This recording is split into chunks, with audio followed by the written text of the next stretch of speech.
दुष्ट बगुला और केकड़ा की कहानी बहुत पुरानी बात है। एक सरोवर में एक वृद्ध बगुला रहता था।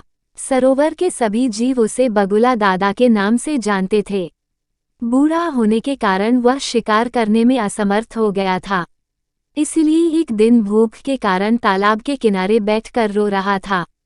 तभी एक केकड़े ने उसे रोता हुआ देखा और उसके पास आकर उसके रोने का कारण पूछा। बगले ने बहाना बनाते हुए केकड़े को बतलाया कि इस क्षेत्र में जल्दी बहुत बड़ा अकाल कर पड़ने वाला है, जिसके कारण यहाँ कई वर्षों तक पानी नहीं गिरेगा और कई जीवों की मृत्यु हो जाएगी। केकड़ा बगुले की बात में आ गया और उसने सरोवर के सभी जीवों को यह बात बतला दी। सभी जानवर डर के कारण बगुले के पास आकर इसका हल पूछने लगे। बगुला तो इसी मौके की तलाश में था। बगुले ने बतलाया कि पास ही एक विशाल सरोवर है।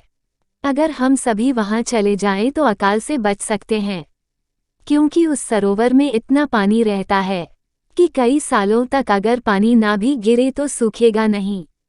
बगुले ने सभी जीवों को इस बात पर भी राजी कर लिया कि वह सभी को अपनी पीठ पर बैठाकर उस बड़े तालाब तक पहुंचा देगा।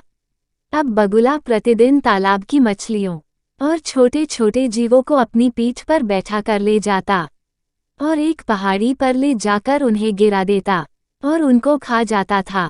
बहुत दिनों तक इसी प्रकार चलता रहा। एक दिन केकड़ी ने बगुले से दूसरे सरोवर तक जाने का अनुरोध किया। बगुला भी उसे ले जाने के लिए तैयार हो गया।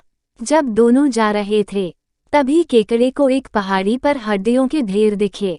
केकड़े ने बगुले से उन हड्डियों के ढेर के बारे में जानना चाहा। बगुला जनता था अब केकड़ा कहीं नहीं जा सकता, तो उसने केकड़े को सारी सच्चाई बतला दी और कहा कि वह अब उसे भी खाएगा।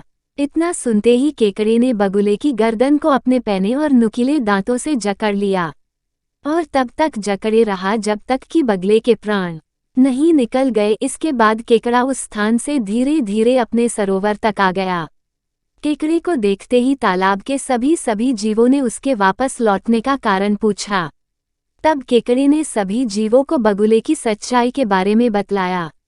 शिक्षा। दुष्ट बगुला और केकड़ा की कहानी से शिक्षा मिलती है कि किसी की भी चिकनी चुपड़ी बातों पर आकर उस पर विश्वास नहीं करना चाहिए। कहानी अच्छी लगी हो तो हमारे चैनल को सब्सक्राइब करें।